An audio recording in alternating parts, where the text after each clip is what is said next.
राम राम जी। मैं सविता बंसल। कैसे हैं आप सब लोग? आशा करती हूँ आप सब स्वस्थ एवं सुरक्षित होंगे। आज आप लोगों से कुछ बातें करने के लिए मन किया मेरा, तो मैंने सोचा क्यों ना कुछ बातें जो मैंने सुनी हैं अपने गुरुजनों से, अपने बड़ों से, मैं आप लोगों के साथ शेयर करूं। आशा करती हूँ आप लोगों को अच्छी लगेंगी।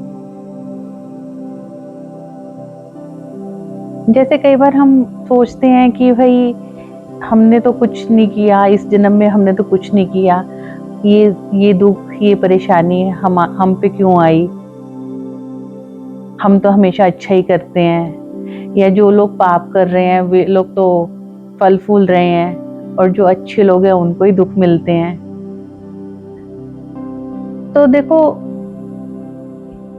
ये आप ट्रस्ट रखो तो आप बात समझ सकते हो। सारा कार्मिक, जो कहते हैं सब लोग कि कार्मिक हैं, तो मेरा तो यही बिलीव है। मैं आपको एक स्टोरी सुनाती हूँ कि भाई कार्मिक कैसे, कि कुछ कर्म होते हैं कि हमने, कहते हैं जब आपने कुछ कर्म किया तो उसका फल आपको अवश्य मिलेगा। और जैसे कि आपने कुछ का होता है कि हाथ के हाथ मिल जाता है। जैसे कि आपने खराब खाना खा लिया और आपको हाथ के हाथ आपका स्टमक एक हो गया, या आपको वॉमिटिंग हो गई, या आपको लूज मोशन लग गया, तो आपका हाथ के हाथ आपने कर्म किया और आपको हाथ के हाथ उसका फल मिल गया। कुछ फल होते हैं, जैसे आपने एग्जाम दिया तो थोड़े दिन बाद उसका रिजल्ट आएगा, तो उसका फल आपको तो मिलेगा। आपने एक पेड़ लगाया, 6 महीने बाद या 3 साल बाद उसका समय है, वो पक के आप उस पे फल लगेगा, तो उसका फल आपको तब मिलेगा। और कुछ कर्म ऐसे होते हैं, जैसे कि आज आपने ऐसा कोई कर्म कर दिया कि मान लो उसकी पनिशमेंट आपके लिए 1 लाख रुपया है। आज आपके पास 1 लाख रुपया नहीं है, तो वो आपका पेंडिंग हो जाएगा। उस 1 लाख रुपए को जब तक आप अपने पुण्य से अर्जित नहीं कर लेंगे, या उसके लिए आपको 4 साल लग जाए, 6 साल लग जाए, या आपको पूरी लाइफ लग जाए, या आपको दोबारा जन्म लेना पड़े, आप जब तक उसको अर्जित नहीं करेंगे तब तक वो, और जिस दिन कर लेंगे उस दिन वो डिटेक्ट हो जाएगा, उस दिन वो आपका कट जाएगा, जो कि आपने हो सकता है कि पिछले जन्म में ही किया हो। तो उसके लिए जैसे एक कहानी है कि एक बार एक फौजी था, तो उसका कोई नहीं था आगे पीछे, तो पैसा इकट्ठा करता था, जोड़ लेता था।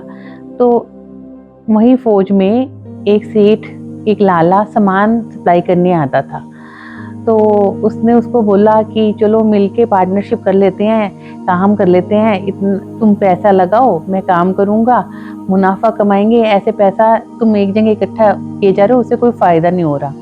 तो उसने कहा ठीक है, दोनों ने मिलके एक बिजनेस स्टार्ट कर लिया।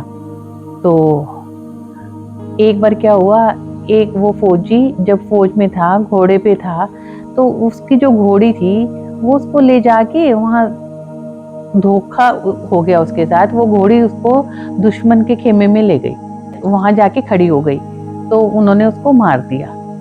तो शेर बड़ा खुश कि अब तो भाई मुझे किसी को वापस भी नहीं लौटाना पड़ेगा, उसका तो आगे पीछे कोई था ही नहीं।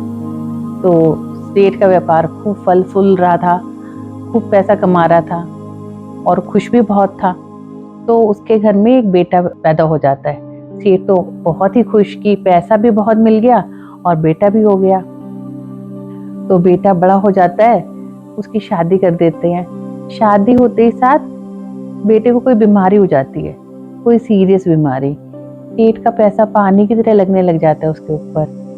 तो पर उसकी बीमारी लाइलाज होती है, और बहुत पैसा लगने के बाद उसकी डेथ हो जाती है।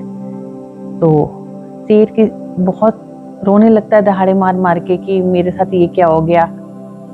तो एक महात्मा आते हैं, तो वो बताते हैं उसको कि भाई ये तेरे कार्मिक हैं, तूने जो फौजी के पैसे लिए थे, वो फौजी अपना भुगतान करने के लिए, अपने पैसे चुकवाने के लिए तेरे यहाँ जन्म लेके उसने अपने हिस्से का सारा पैसा अपने ऊपर खर्च करवा लिया।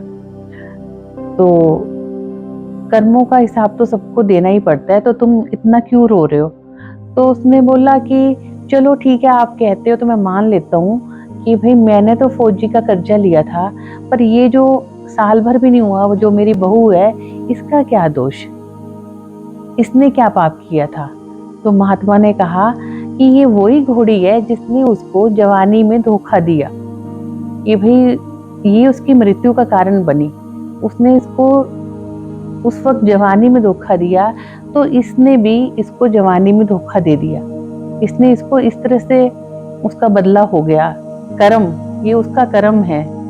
तो ये सब ना बहुत, अगर हम ये फेथ करें, हम ये माने कि जो हो रहा है उसमें रत्ती भी कम या ज्यादा नहीं होता, ईश्वर के हिसाब में कोई गलती नहीं है।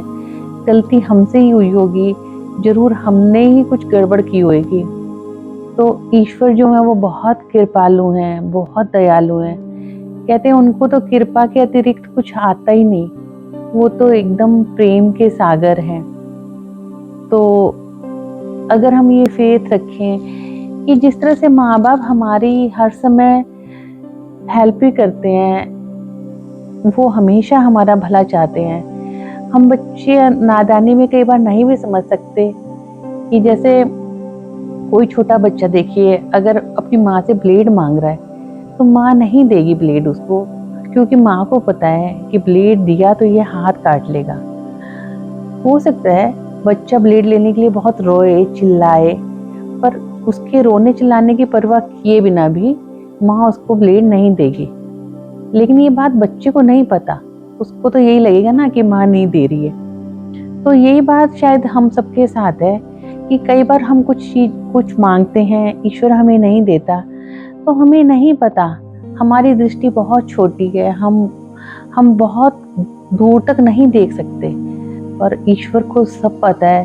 तो जब हमारी एक छोटी सी संसारिक माँ हमारा इतना ध्यान रखती है कि वो हम रोएं चिल्लाएं तो भी वो हमें गलत चीज हमारे हाथ में नहीं देती है, तो फिर ईश्वर तो बहुत बहुत बड़ी माँ है हमारी, वो हमारा अहित कैसे कर सकती है। तो हमें अपनी माँ पे भरोसा होना चाहिए, हमें अपनी माँ पे विश्वास होना चाहिए कि वो जो कुछ भी हमारे लिए कर रही है अच्छा ही कर रही है। हमें ये सोचना चाहिए कि इससे अच्छा हमारे भाग्य में नहीं था, हमारे प्रारब्ध में नहीं था, हमने इससे ज्यादा कमाई नहीं कर रखी थी। अगर हम रोते हैं तो उसे भी दुख होता है, जब हम रोते हैं तो हमारी माँ भी रोती है, पर माँ भी हमारे कर्मों से अधिक हमें नहीं दे सकती। हाँ दे सकती है, पर उसके लिए हमें उसका बहुत प्यारा बच्चा बनना पड़ेगा। अगर, क्योंकि वो मालिक है, वो तो कुछ भी कर सकती है वो चाहे तो। कहते हैं ना कि अगर अर्जुन कृष्ण के प्रिय शिष्य थे तो उन्होंने उसके लिए नियम भी बदल दिए थे। वैसे तो देखो माँ सबका ध्यान रखती है, चाहे बच्चा अच्छा हो या नालायक। आप देखिए एक एग्जाम्पल से आप समझ सकते हैं कि पेरेंट्स के 2 बच्चे हैं, वे लोग मार्केट से स्कूल बैग खरीद के लाए, दोनों बच्चों को एक एक दिया। एक बच्चा है जो फेंक के मारेगा कि ये क्या ले आए, ऐसा नहीं चाहिए था मुझे, और दूसरा बच्चा लेके अपने मम्मी पापा को थैंक्स कहेगा, खुश होएगा कि मेरे मम्मी पापा बहुत अच्छा बैग लाए। तो देखिए जिस बच्चे ने फेंक के मारा, ऐसा नहीं है कि पेरेंट्स उसके लिए फिर कभी कुछ लाएंगे नहीं, वो तो फिर भी लाएंगे। और ऐसा नहीं है कि उसको कुछ डांटेंगे या कुछ, ठीक है मन में उनको दुख होएगा, मन में सोच के रह जाएंगे कि हम तो इतनी मेहनत से लाए पर इसे पसंद नहीं आया, पर लाएंगे वो फिर भी, करेंगे वो फिर भी, वो अपनी जिम्मेवारी फिर भी निभाएंगे उस बच्चे के प्रति। पर अगर कोई बच्चा आज्ञाकारी है, अगर वो माँ की लाई हुई किसी चीज से प्रसन्न है, खुश है, तो शायद उसके लिए कुछ और अच्छा करने का माँ का ज्यादा मन करेगा। तो इसी तरह से जो हमारी माँ है, जो हमारी परमेश्वर हैं, परम पिता हैं, वो अगर हम जो उन्होंने हमें दिया है हम उसके लिए उनका धन्यवाद करेंगे, तो उनको भी अच्छा लगेगा, उनको भी लगेगा कि ये मेरे स्पेशल बच्चे हैं, ये मुझ में विश्वास रखते हैं, मुझ पे फेथ करते हैं। अगर वो चाहें तो फिर कहते हैं ना, उनके पास किस चीज़ की कमी है, वो आपके ऊपर खजाने लुटा सकते हैं। आशा करती हूँ आपको ये वीडियो पसंद आया हो। अगर आप चाहते हैं कि मैं आपसे किसी और विषय में भी बात करूँ तो प्लीज़ मुझे कमेंट सेक्शन में बताइएगा। अगर मैं आपकी कोई भी हेल्प कर पाऊँगी तो मुझे बहुत अच्छा लगेगा। Thank you.